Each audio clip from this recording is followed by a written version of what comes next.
Assalamualaikum warahmatullahi wabarakatuh. Bismillah walhamdulillah wassalatu wassalamu ala rasulillah amma ba'd. Saudara-saudariku sebangsa dan setanah air, dimanapun saudara-saudari berada, doa saya selalu semoga menyertai saudara. Kiranya Allah subhanahu wa ta'ala memberikan panjang umur, sehat walafiat, banyak rezeki, murah rezeki, banyak saudara, banyak kawan, dan akhirnya dengan persaudaraan itu kita akan meraih kekompakan, dan kekompakan pasti akan mendatangkan keberkahan, karena berkah Allah itu diturunkan melalui kebersamaan. Ya, al-barakatu ma'al jamaah. Saudara-saudara sekalian, ada Habib, Kiai, dan Mukibin yang membuat pertanyaan, dan pertanyaannya itu seakan membodohkan kita. Apa pertanyaannya? Begini, mereka bilang, apa ruginya kalau antum ngakui Habib sebagai keturunan Rasulullah? Toh Habib tidak merugikan kamu. Apakah Habib merugikan kamu sehingga kamu mencari-cari, mengusik sampai Habib itu dicari keburukannya, dicari kejahatannya, dicari hal-hal yang selama ini tidak pernah diketahui orang, dan sekarang menjadi terbuka, semua orang tahu. Saudara-saudara sekalian, sebelum pertanyaan ini saya jawab, saya juga ingin menyampaikan pertanyaan kepada Kabib, kepada Mukibul, dan kepada Kiai. Pertanyaannya apa? Apa ruginya kalau Kabib itu mengakui dirinya adalah keturunan Yahudi? Nah, pertanyaan ini sesungguhnya orang sudah pada tahu jawabannya. Kenapa? Karena kalau dia ngaku keturunan Yahudi, maka Kabib itu tidak akan pernah bisa hidup di Indonesia. Loh, kok bisa nggak bisa hidup di Indonesia? Lah kan kita tahu Kabib itu bodoh, nggak punya ilmu. Terus bodoh nggak punya ilmu, apa yang mau dijual kepada umat Islam? Nggak ada yang percaya. Jadi Kabib itu adalah orang-orang bodoh yang tidak punya ilmu. Kalau dia ngaku sebagai keturunan Yahudi, maka omongannya tidak akan pernah didengar orang lain. Karena itu, Kabib itu mengaku sebagai keturunan Rasulullah Shallallahu Alaihi Wasallam, di mana dengan ngaku sebagai keturunan Rasulullah, Kabib itu memberikan doktrin kepada umat Islam, ikutilah Kabib itu karena Kabib itu keturunan Rasulullah. Sehingga ditambah lagi doktrinnya, Kabib yang bego, Kabib yang goblok, Kabib yang gila harus kami ikuti karena dia itu lebih mulia dari 70 ulama, kiai-kiai yang ada di Indonesia. Jadi pertama, kalau Kabib itu tidak ngaku sebagai cucu Rasulullah, kalau Kabib itu ngaku sebagai keturunan Yahudi, maka dia tidak akan pernah bisa mencari makan dan tidak akan pernah bisa hidup di Indonesia, karena selama ini dengan ngaku sebagai cucu Rasul, tanpa ilmu, dengan bodohnya, bisa mendoktrin dan orang percaya, dan ketika orang percaya, maka dia dapat fulus. Yang kedua, kalau kabib-kabib itu ngaku sebagai keturunan Yahudi, tidak ngaku sebagai cucu Rasulullah, maka dia juga tidak bisa makan lagi. Kenapa? Kalau pertama nggak punya ilmu, karena bodoh, maka yang kedua ini, karena kabib-kabib itu tidak punya pekerjaan. Coba saudara-saudara lihat, adakah kabib-kabib yang tukang dobos itu punya skill? Adakah kabib-kabib yang tukang dawir itu punya pekerjaan? Adakah kabib-kabib itu punya keahlian? Adakah kabib-kabib itu punya keterampilan? Tidak ada. Maka selama perjalanan hidup saya sepanjang sejarah Republik Indonesia ini, tidak ada kabib yang berprestasi. Karena nggak punya kerjaan, nggak punya skill. Nah, dengan ngaku sebagai cucu Rasulullah, maka nggak usah kerja, nggak usah punya keahlian, nggak usah punya keterampilan. Dengan dobos nipu sebagai keturunan Rasulullah, orang akan percaya.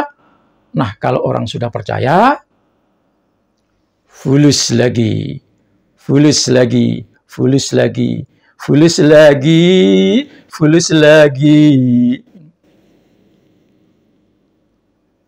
Yang ketiga, kalau kabib-kabib itu ngaku sebagai keturunan Yahudi, ya,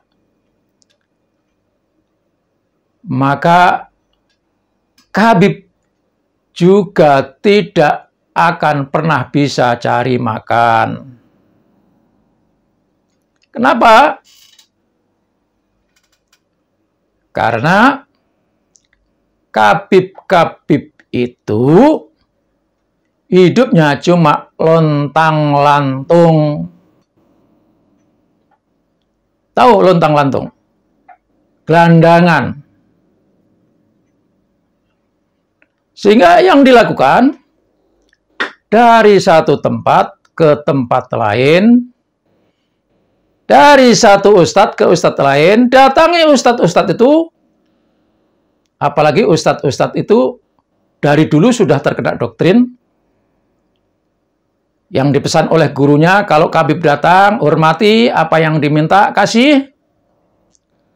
Maka kabib-kabib itu dari kampung ke kampung, ketemu ustadz, ketemu kiai, begitu ketemu, minta fulus lagi, fulus lagi, fulus lagi, fulus lagi.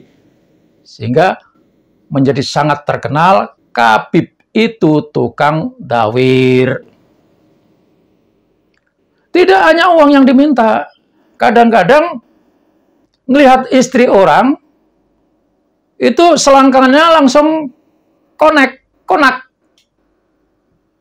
Sehingga ada kabib yang minta istri orang. Jadi saudara-saudara sekalian, kenapa kabib-kabib itu tidak mau jujur mengakui kalau dirinya keturunan Yahudi?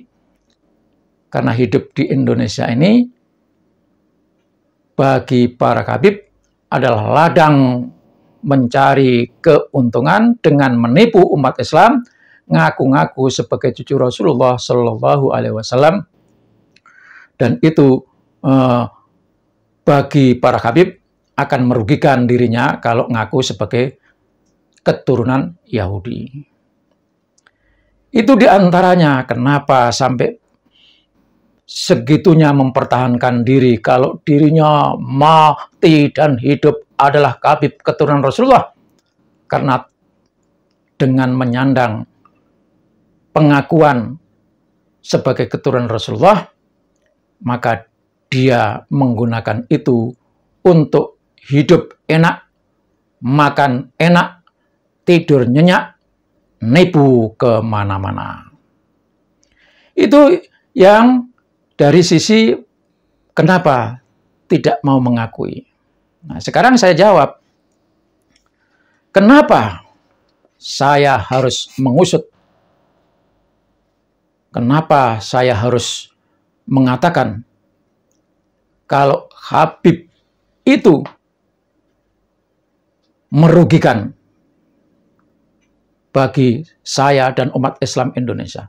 Tadi kan pertanyaannya, Habib, Mukibun, dan Kiai, apa ruginya? Apakah Anda dirugikan oleh para Habib yang mengaku sebagai cucu Rasulullah? Oke. Kalau dia ngaku, Habib Ba'alawi itu ngaku sebagai keturunan Rasulullah dan dia hanya diam di batin dalam hatinya saja, tidak disampaikan kepada orang lain, itu urusan dia dengan Allah Subhanahu wa Ta'ala. Jadi Ba'alawi yang ada di Indonesia ini kalau ngaku sebagai cucu Rasulullah dan itu hanya diakui oleh dirinya, disimpan dalam hati, itu urusan dia dengan Allah, dan saya berikut seluruh umat Islam Indonesia tidak akan pernah mengusiknya. Tetapi ketika Ba'alawi mengaku dirinya sebagai cucu Rasulullah SAW, lalu dipaksakan orang lain untuk mengakuinya, digembar-gemborkan di berbagai tempat, siapa yang tidak percaya kepada dzurriyyah Rasulullah, dia kafir. Itu namanya penipuan. Dzurriyyah Rasulullah, semua umat Islam percaya dan wajib menghormati. Tetapi dzurriyyah Rasulullah itu bukan Habib, bukan Ba'alawi.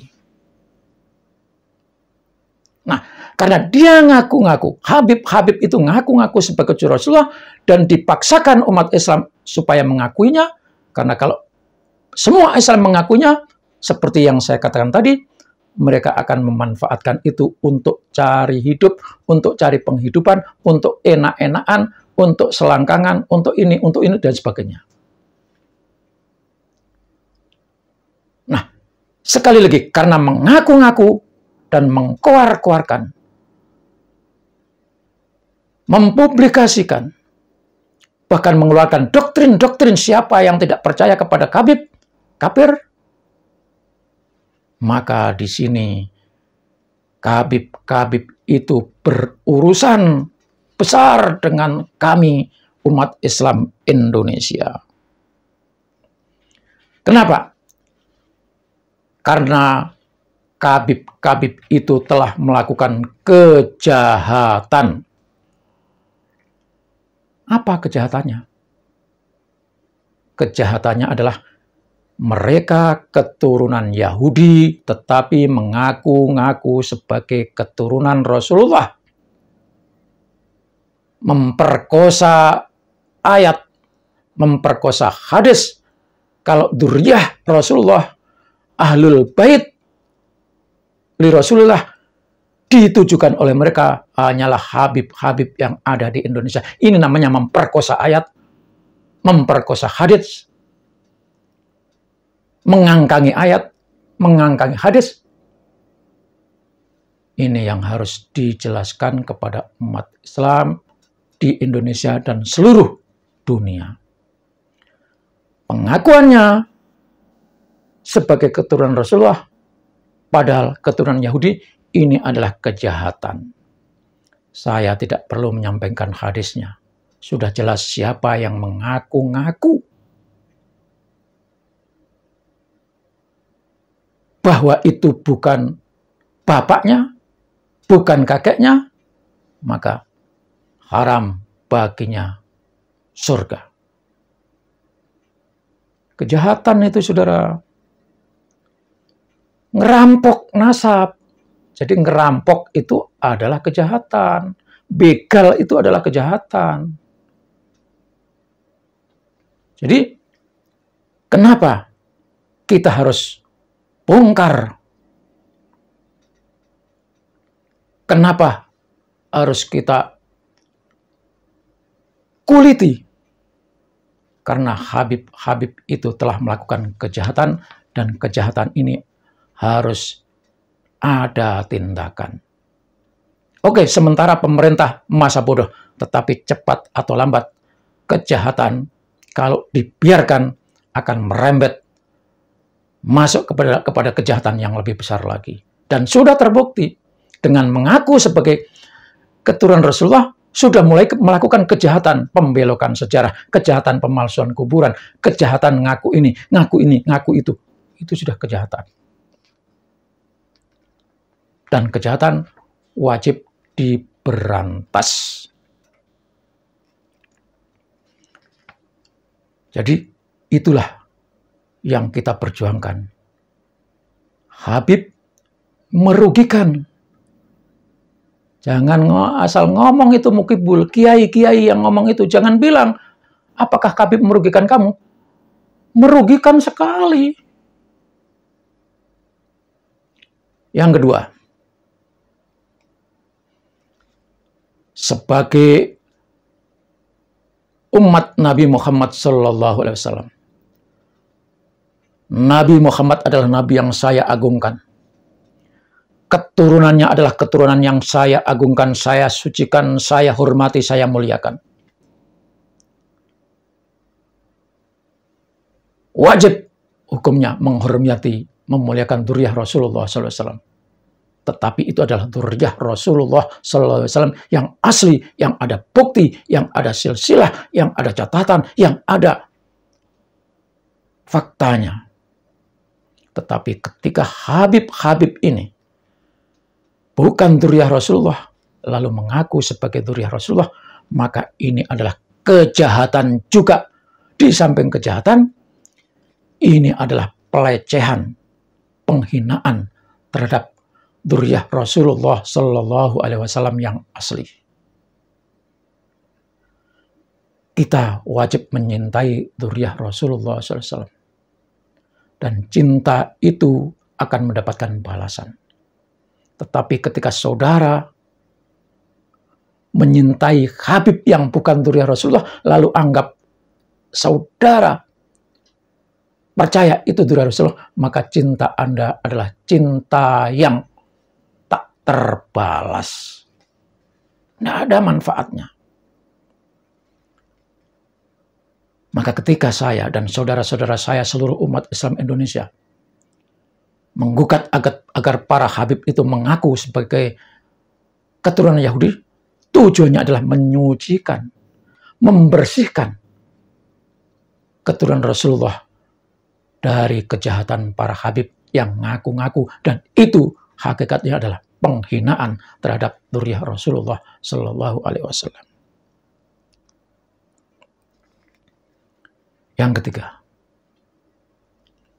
ngaku-ngaku sebagai cucu Rasulullah itu sama saja dengan pelecehan agama. Mestinya Majelis Ulama Indonesia mengeluarkan fatwa. Habib itu adalah orang-orang yang melecehkan agama, penghinaan agama. Itu kerugian dari sisi agama yang harus kita perjuangkan. Siapapun saudara kalau mengaku sebagai seorang muslim, maka wajib hukumnya Anda berjihad melawan Habib yang melecehkan agama, yang menghinakan dzurriyyah Rasulullah Sallallahu Alaihi Wasallam.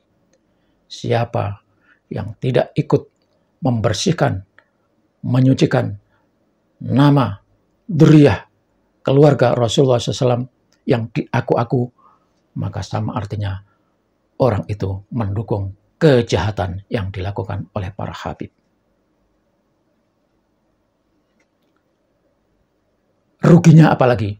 Oh ya, rugi bagi kita umat Islam. Karena dengan pengakuannya sebagai cucu Rasulullah, para Habib itu melakukan penipuan terhadap umat Islam. Sudah terlalu banyak umat Islam yang ditipu atas nama cucu Rasulullah Sallallahu Alaihi Wasallam. Mau bukti apa lagi? Kerugian berikutnya adalah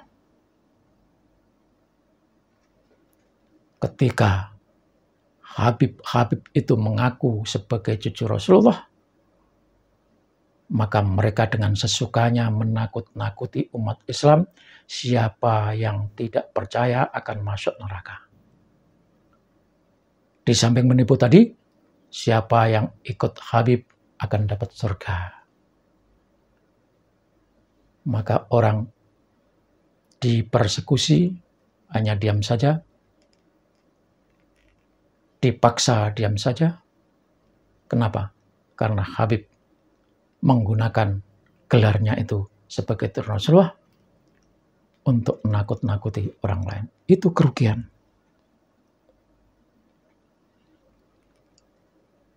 Lebih dari itu, kerugiannya adalah ketika imigran Yaman itu ngaku-ngaku sebagai Rasulullah, mereka bercerita sesuka udelnya, sesuka perutnya, membuat doktrin-doktrin yang menghancurkan ajaran Islam, membuat umat Islam bodoh, membuat umat Islam terbelakang,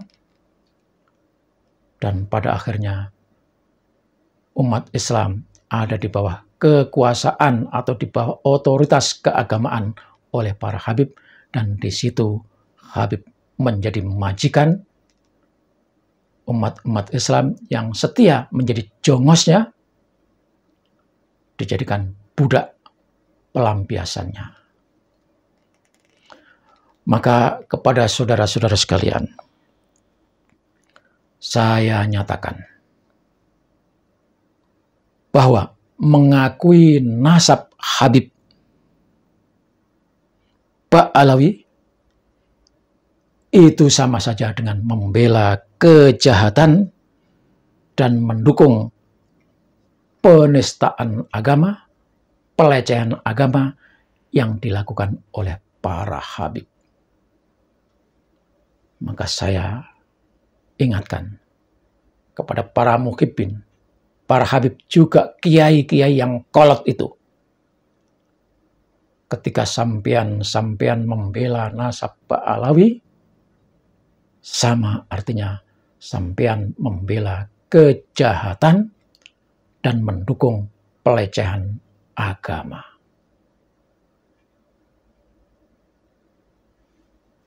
Wassalamualaikum warahmatullahi wabarakatuh.